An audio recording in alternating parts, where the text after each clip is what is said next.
이제 우리 모두 일어나서 말씀을 고백하고 말씀을 마음에 담습니다. 말씀을 함께 고백합니다. 이 시간 하나님의 사랑과 예수님의 섬김과 성령님의 위로를 깨달아 서로 사랑하고 섬기며 위로하게 하소서. 아멘. 오늘 하나님께서 우리를 주시는 말씀은 누가복음 19장 8절, 9절 말씀입니다. 함께 읽습니다. 삭개오가 서서 주께 여짜오되 주여 보시옵소서 내 소유의 절반을 가난한 자들에게 주겠사오며 만일 이것을 토색한 일이 있으면 4배나 갚겠나이다. 예수께서 이르시되 오늘 구원이 이 집에 이르렀으니 이 사람도 아브라함의 자손임이로다. 아멘. 이것은 하나님의 말씀입니다. 네, 앉으십시오. 할렐루야. 성령 충만하고 행복합시다. 우리 서로 보면서 목례합시다. 눈으로 인사하는 거 합시다. 네. 네. 우리 김상희 권찰 잘 지내셨죠? 우리 오관희 집사님 잘 지내셨고. 네.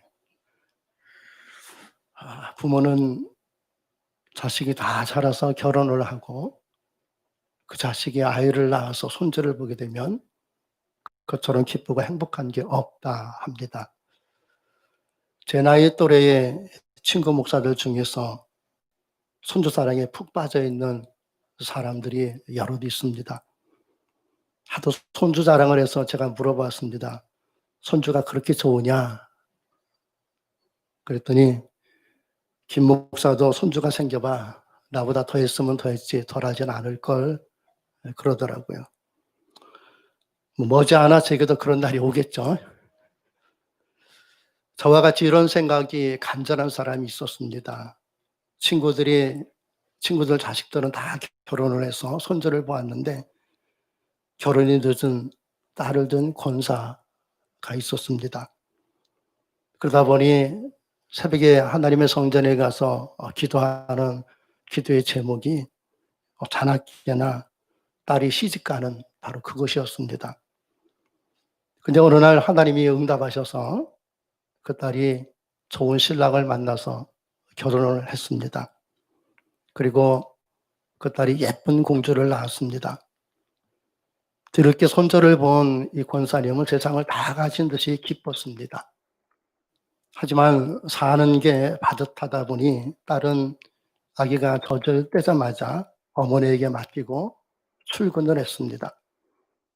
어느 날 뒤늦게 손주를 보았다는 친구 할머니들이 그 손주를 보기 위해서 할머니 권사의 집에 놀러 왔습니다. 조용하던 집안이 할머니들의 목소리로 시끌벅적합니다. 오랜만에 모여 수다를 떨던 할머니들이 할머니에게 늦둥이 손녀를 보여달라고 합니다. 할머니는 지금은 안 된다고 합니다. 그래서 할머니들이 왜 안 보여주는 거야? 섭섭하다 하면서 입을 삐죽거립니다. 그래서 권사 할머니가 하는 말, 나도 지금 당장 보여주고 싶은데 미안하지만 지금은 안 되고 이따가 손주가 울면은 그때 보여줄게. 그래서 할머니들은 왜 지금 안 보여주고 하필이면 울면은 보여주겠다는 거냐 하고 고개를 갸우뚱거렸습니다. 그러자 이 권사 할머니가 한숨을 크게 내쉬면서 답답한 표정으로 하는 말, 할망구들아, 우리 나이엔 다 건망증이 있잖아. 그래서 내가 지금 손주를 어디다 두었는지 기억이 나지를 않아. 그러니까 이따 손주가 울면은 그때 보여줄게. 그러더랍니다. 나이가 들면 누구나 다 이럴 때가 있습니다. 어디다 잘 둔다고 두었는데 어디다 두었는지 도무지 생각이 나지 않을 때가 있습니다. 분명히 어딘가에 있기는 있을 텐데 어디에 있는지 생각이 나지 않아서 애를 태울 때가 있지 않습니까? 저희 어머니는 머리에 안경을 2개씩 걸쳐 쓰고서도 안경이 어디 있느냐 하고 찾은 적이 한두 번이 아닙니다. 그럴 때마다 어머니 머리에 안경을 2개나 걸쳐 두고서 또 안경을 찾아요 라고 하면은 그러니 아이고 내가 깜빡 잊었다 하시면서 나이 들면 어쩔 수 없구나 하곤 했습니다. 이렇게 우리가 뭔가를 깜빡깜빡 잊고 하는 걸 건망증이라고 하지 않습니까? 사람은 나이가 들면은 이런 증상이 자연스럽게 나타날 때가 있습니다. 근데 여러분, 건망증에도 두 가지가 있습니다. 하나는 지나간 걸 기억하지 못하는 건망증입니다. 물건을 어디다 두었는지 생각나지 않는 것처럼 자기가 한 일을 기억하지 못하는 걸 과거형 건망증이라고 합니다. 그리고 또 하나의 건망증이 있는데 그건 미래형 건망증입니다. 이건 좀 생소한 말이죠. 미래형 건망증이란 자기가 앞으로 어떤 존재가 될지, 어떤 사람이 될지를 모르고 산다는 겁니다. 이렇게 자기가 앞으로 어떤 존재가 될지를 모르고 사는 걸 미래형 건망증이라고 합니다. 여러분, 오늘 우리가 이렇게 살고 있을 줄 미리 알았던 사람이 있습니까? 아무도 몰랐습니다. 우린 그 누구도 내가 오늘날 이렇게 살고 있을 줄을 몰랐습니다. 우리의 미래에 대해서, 나의 미래에 대해서 아무도 모르고 살았습니다. 앞으로 내가 어떤 사람이 될 줄 모르고 사는 것, 이런 걸 미래형 건망증이라고 합니다. 예를 든다면 이런 겁니다. 연예인 가운데에 여러분 다 아시겠지만 이영자라는 사람 아시죠? 예수 잘 믿는 사람입니다. 어머니가 시장에서 생선을 파는 생선 가게를 했습니다. 몸에 늘 비린내가 배어 있습니다. 학교 다닐 때 수업을 마치면 시장에 가서 어머니를 도와서 장사를 했습니다. 그러던 그녀가 유명한 개그맨이 되었습니다. 언젠가 그녀가 이런 말을 했습니다. 과거의 나를 야단치고 싶어요. 도대체 과거에 무슨 잘못을 했기에 과거에 자기 자신을 야단치고 싶어 했을까? 그녀는 이렇게 말했습니다. 과거에 자기를 야단치고 싶은 이유는 과거에 내가 나를 업신여기고 살았던 걸 야단치고 싶다는 겁니다. 지나고 보니 내가 이렇게 가치 있는 사람이었는데 그런 내가 나를 업신여기고 좌절하고 살았으니 그랬던 나를 야단치고 싶다라고 했습니다. 그전에 자기가 이렇게 유명한 연예인이 될 줄을 몰랐거든요. 그래서 시장에서 장사하는 어머니를 도우면서 이런저런 복잡한 마음을 갖고 지냈습니다. 자기 자신을 한탄하기도 했을 것이고 어머니를 원망하기도 했겠죠. 자기가 지금처럼 이렇게 유명한 연예인이 될 줄 알았다면 그때 그러지 않았을 거라는 것입니다. 시장에서 장사할 때 비록 힘들고 어려워도 자기 자신을 귀히 여기며 살았을 텐데 어머니에게 짜증을 부리지 않았을 텐데 하는 이런저런 아쉬움이 너무 크다는 겁니다. 이렇게 유명한 연예인이 될 줄 모르고 살았던 자기 자신이 부끄럽고 후회스럽다는 것입니다. 이걸 바로 미래형 건망증이라고 합니다. 하나님은 우리가 이 미래형 건망증을 이겨내고 살기를 원하십니다. 왜냐하면 하나님은 언제나 우리에게 좋은 것들을 주시기로 예정해 놓으셨고 예비해 놓으셨기 때문입니다. 욥이 이 일의 증인 아닙니까? 그래서 욥은 자기가 가진 모든 것을 다 잃어버린 그 참담하고 그 암울한 상황 속에서도 욥기 23장 10절에 이렇게 고백했습니다. 나의 가는 길을 오직 그가 아시나니 그가 나를 단련하신 후에는 내가 정금같이 나오리라. 아멘. 욥은 자기 자신이 미래에 대한 건망증에서 산 사람이 아니라 자기 자신의 미래에 대한 건망증을 이겨내고 산 사람입니다. 욥은 자기가 장차 어떤 사람이 될 줄을 확실히 알고 살았던 사람입니다. 그래서 지금 모든 것을 다 잃어버리고 몸에 악창에 걸려서 견딜 수 없는 고통 속에 지내고 있지만 하나님이 나를 정금같이 되게 하실 것이라고 믿었습니다. 자기 자신의 미래에 대한 소망을 잃지 않았다는 것입니다.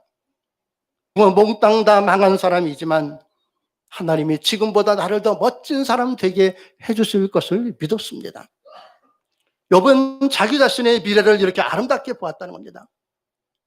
여러분, 하나님을 믿는다는 건 이런 겁니다. 어떤 상황 가운데서도 나의 미래를 아름답게 보며 사는 것입니다. 지금 어렵다고 내가 이 어려움이 내가 죽을 때까지 이어지는 것이 아니라 지금은 비록 어려우나 그러나 이후로 하나님이 나를 아름답게 해 주실 것이라는 믿음 속에 살아야 한다는 겁니다. 그래서 믿음으로 사는 사람은 어려운 일을 겪을수록 자신의 미래에 대한 확실한 소망을 갖고 살아갑니다. 그러므로 우리는 고난을 겪을수록 하나님이 나를 정금같이 만들어 주실 것이란 믿음으로 자신의 미래를 아름답게 보며 살아야 합니다. 여러분, 우리 미래를 아름답게 보시기 바랍니다. 우리 교회의 미래를 아름답게 보시기 바랍니다. 우리 가정과 우리 가족의 미래를 아름답게 바라보시기 바랍니다. 우리와 관계된 모든 것들을 하나님이 아름답게 하실 것입니다.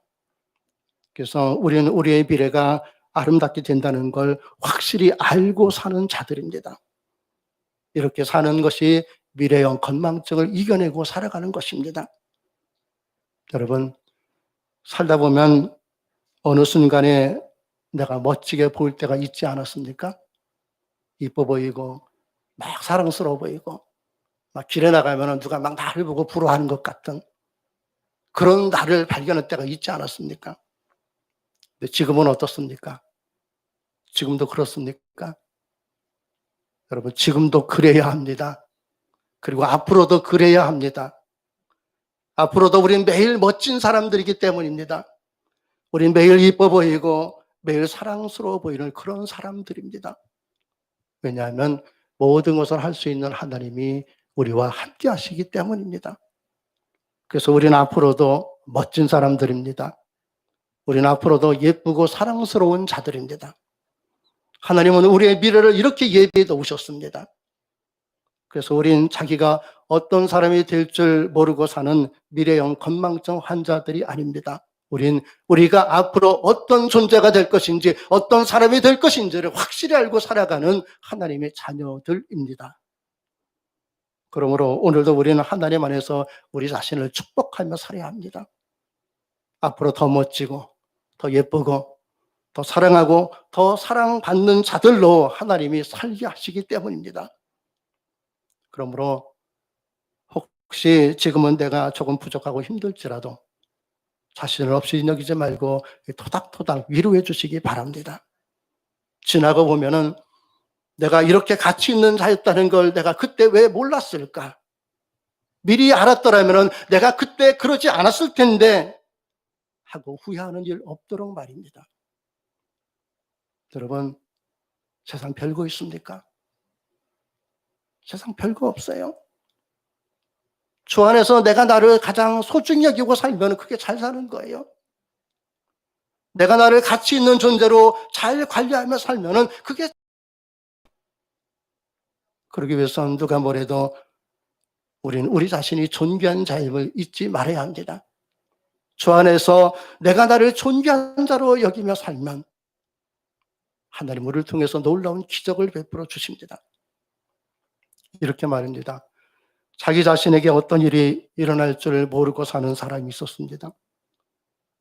그래서 그는 어떻게 해서든지 재산을 많이 모으는 것만이 자기 자신의 미래를 확실히 보장해 줄 수 있는 것이다 라고 생각하고 살았습니다. 하지만 그에게 물질이 많아질수록 사람들에게 오히려 미움을 받았습니다. 왜냐하면 정상적인 방법으로는 그가 부자가 될 수 없다는 걸 사람들이 알고 있었기 때문입니다. 그래서 세금을 거두는 세리인 그를 좋아할 사람은 아무도 없었습니다. 그의 부자됨은 오히려 사람들에게 미움을 받을 수밖에 없었습니다. 가진 것이 많았지만은 그래서 그는 마음이 편치가 않았습니다. 근데 어느 날 예수님께서 자기가 사는 곳 여리고를 지나가신다는 소리를 듣습니다. 그래서 예수님이 어떤 사람인가 보고 싶어서 달려갔습니다. 하지만 사람들이 너무 많아서 예수님을 볼 수가 없습니다. 그래서 그는 예수님이 지나가시는 그 길을 앞서가서 뽕나무 위에 올라가서 예수님이 지나갈 때 보려고 거기에 앉아 있습니다. 근데 지나가시는 예수님이 그의 앞으로 다가오고 있습니다. 그리고 뽕나무 위에 올라가 있는 그를 쳐다보시면서 말씀하십니다. 내려오너라. 내가 오늘 너희 집에서 묵어야겠다. 그의 일생에 있어서 자기 이름을 가장 사랑스럽게 불러준 사람은 없었을 겁니다. 그래서 그는 뽕나무에서 얼른 내려와서 예수님을 자기 집으로 모십니다. 그래서 사람들이 수근거립니다. 예수님이 죄인의 집에 들어가셨다. 어떻게 죄인의 집에 예수님이 가실 수 있느냐고 합니다. 이건 말이 안 된다고 했습니다. 그러나 예수님은 말이 안 되는 걸 행동으로 보여주셨습니다. 예수님은 말이 안 되는 걸 말이 되게 하셨습니다. 그러나 진짜 놀라운 건 바로 이 사람에게 일어난 변화입니다. 그에게 일어난 놀라운 일이 오늘 우리가 읽은 본문 8절에 기록이 되어 있습니다. 오늘 본문 8절 말씀입니다. 삭개오가 서서 주께 여짜오되 주여 보시옵소서 내 소유의 절반을 가난한 자들에게 주겠사오며 만일 이것을 토색한 일이 있으면 4배나 갚겠나이다. 예수님, 내가 가진 것 절반을 가난한 자들에게 나눠주겠습니다. 내가 남의 것을 바르지 못하게 취한 것이 있다면 그것에 대해서 4배를 돌려주겠습니다. 여러분, 사실 이렇게 하면 삭개오에게 남는 재산이 뭐가 있겠습니까? 이 고백은 자기가 가진 모든 것을 전부 내어놓겠다는 것과 같은 것입니다. 삭개오가 이런 사람이 될 줄은 아무도 몰랐습니다. 그래서 사람들은 이 말을 듣는 순간 깜짝 놀랐습니다. 귀를 의심했습니다. 너무 놀라서 서로 얼굴을 쳐다봤습니다. 이게 꿈인가 생신가 했겠죠. 그러나 꿈이 아닙니다. 모든 사람이 보고 듣는 가운데 삭개오가 예수님 앞에서 고백한 말입니다. 여러분, 이게 예수님을 영접한 자의 모습입니다. 이게 예수 믿는 자의 모습입니다. 예수 믿으면 이런 사람이 됩니다. 왜냐하면 예수님보다 더 귀한 것이 없다는 것을 깨닫기 때문입니다. 그래서 삭개오는 자기 재산 모든 걸 다 내놓고 이제부터는 새롭게 살겠다는 결단을 하고 있습니다. 이렇게 삭개오는 미래형 건망증에서 벗어났습니다. 여러분, 삭개오 역시 자기가 어떤 사람이 될 줄을 모르고 살았던 사람입니다. 세리가 될 줄을 몰랐습니다. 그러나 예수 이름은 세리가 된 삭개오에 그의 새로운 미래를 보여주셨습니다. 예수 이름은 삭개오가 이제부터는 어떤 사람이 될 것인지를 분명히 가르쳐 주시고 말씀해 주셨습니다. 그 내용이 바로 오늘 본문 9절에 기록이 되어 있습니다. 예수께서 이르시되 오늘 구원이 이 집에 이르렀으니 이 사람도 아브라함의 자손임이로다. 아멘. 이것이 삭개오의 삶입니다. 이것이 삭개오에게 펼쳐질 삶이고 미래이고 삭개오에게 주어진 영원한 언약입니다. 그리고 이것이 하나님께서 우리에게 말씀하신 우리의 삶입니다. 우리의 미래입니다. 그리고 우리에게 주어진 언약입니다. 우리가 구원받았다는 것, 그리고 우리가 아브라함의 자손이 되었다는 것, 이것이 삭개오와 우리에게 말씀하신 삶이고 우리의 미래이고 영원한 언약입니다. 그래서 삭개오는 자기 재산을 어려운 사람들을 위해서 내어놓겠다고 고백했습니다. 이제까지 재물을 모으는 걸 기쁨으로 여겼던 삭개오가 이제는 재물을 나눠주는 기쁨을 누리게 되었습니다. 여러분, 우리가 진실로 예수님을 믿는다면, 우리가 참으로 예수님을 믿는다면 우리 안에서 일어나는 변화는 바로 이것입니다. 우리가 진실로 예수님을 믿으면 모으는 기쁨이 아니라 나누는 기쁨 속에 살게 됩니다. 그러나 여러분, 안타깝게도 많은 그리스도인들은 예수를 믿는 이유가 이것이 아닙니다. 그저 모으는 기쁨만 생각합니다. 그러나 예수님은 나누는 기쁨을 위해서 이 땅에 오셨습니다. 그래서 자기 생명도 우리에게 주지 않았습니까? 우리가 진심으로 예수님을 믿는다면 우리도 예수님처럼 살아야 하는 것 아닙니까? 여러분, 예수님 믿습니까? 그렇다면 우리도 삭개오처럼 고백할 수 있어야 하는 거 아니겠습니까? 같이 고백해 봅시다. 삭개오라는 이름 대신에 자기 이름을 넣고 고백해 봅시다. 예수님이 지금 내 앞에 계신다는 걸 믿고 내 이름을 거기에다 넣고 고백해 봅시다. 삭개오가 아니라 기미포가 서서 하듯이 그렇게 하시기 바랍니다. 시작. 기미포가 서서 주께 여짜오되 주여 보시옵소서 내 소유의 절반을 가난한 자들에게 주겠사오며 만일 이것을 토색한 일이 있으면 4배나 갚겠나이다. 아멘. 이렇게 고백한 여러분들의 마음은 어떻습니까? 삭개오는 예수님께 이렇게 고백하고 나니 속이 다 시원했습니다. 세상에 부러울 게 하나도 없습니다. 세상 모든 것을 다 가진 듯이 기뻤습니다. 세상에서 누릴 수 없는 평안을 누렸습니다. 내가 이런 사람이 되었다는 게 삭개오는 너무도 기쁘고 행복했습니다. 세상을 가지는 것보다 예수님을 모시고 사는 것이 훨씬 더 행복한 것임을 비로소 깨달았습니다. 그래서 삭개오는 말할 수 없이 기뻤습니다. 그래서 삭개오는 자기가 가진 것의 절반을 가난한 자들에게 나누어주고 남의 것을 부당하게 취한 것이 있다면 내가 4배를 갚겠습니다. 이렇게 고백했습니다. 그리고 우리도 삭개오처럼 우리의 이름을 대고 똑같이 고백했습니다. 여러분, 삭개오처럼 똑같이 고백한 우리의 마음은 어떻습니까? 부디 삭개오처럼 마음이 평화롭기를 원합니다. 부디 삭개오가 누렸던 기쁨을 누릴 수 있기를 원합니다.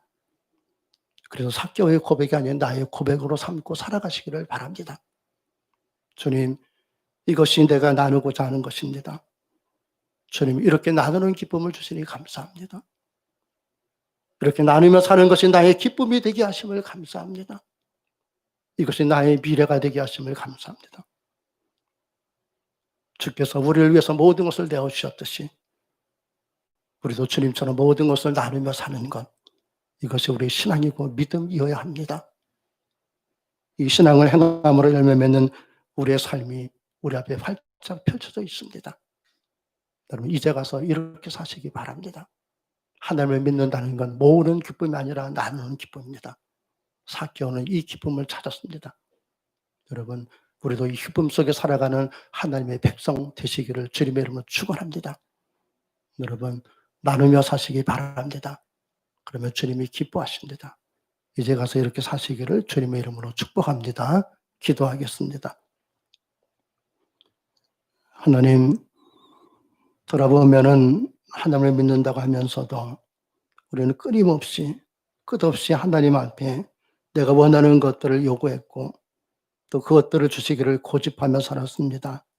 생각해 보면 우리는 이미 하나님께 받은 것이 너무도 많은데 하나님께 주신 그 모든 것들에 만족하지 않고 끊임없이 무언가를 더 채우려고 하는 그런 세상적인 어리석음 속에서 살지 않았는지 오늘 삭개오의 신앙의 고백을 통하여서 다시 한번 우리의 마음속에 울림을 주시고 깨닫게 하시니 감사합니다. 삭개오는 세상 것들을 누리는 것, 세상 것 모든 것을 삶의 기쁨으로 알고 살았으나 그가 참으로 주님을 만나고 난 후에는 그 어떤 것보다도 주님을 모시고 사는 것이 가장 큰 기쁨임을 깨닫고 이제 그가 끌어안고 살았던 모든 것을 주님 앞에 내어놓고 하나님의 뜻대로 쓰겠다고 고백하는 것처럼 하나님 우리의 삶도 우리의 신앙도 그런 고백으로 채워줄 수 있도록 하나님 도우시고 인도하여 주시옵소서. 삶은 하나님께서 예배해 놓으신 복된 삶들이 하루하루 펼쳐지게 됨을 믿습니다. 우리가 앞으로 어떤 존재가 될 것인가, 하나님께서 우리에게 어떤 사람으로 우리를 이끌어 가실 것인가, 우리는 그것을 잊지 않게 해주시고 범사에 하루하루 주님 말씀 안에서 순종하며 주님의 뜻을 쫓아 살아가는 우리 소망장로교회 믿음의 권속들이 되게 하여 주옵소서. 세상 사람들은 앞날을 몰라서 염려하고 걱정하고 좌절하고 때로는 불평하고 탄식합니다. 그러나 하나님, 우리들은 우리의 미래를 확실히 알려주신 하나님이 계시기에 우리는 그 하나님을 쫓아가는 복된 삶 속에 주님께서 예배해 놓으신 하늘의 평화와 기쁨을 누리며 살아가는 하나님의 자녀들 됨을 감사합니다. 우리 남은 생에 늘 주님과 동행해서 우리 앞길에 늘 기쁨이 있게 해주시고 주님과 동행하는 승리의 삶이 이루어지게 하여 주옵소서. 그렇게 살아갈 수 있도록 이번 한 주간도 우리 가운데 함께 하심을 믿고 감사하며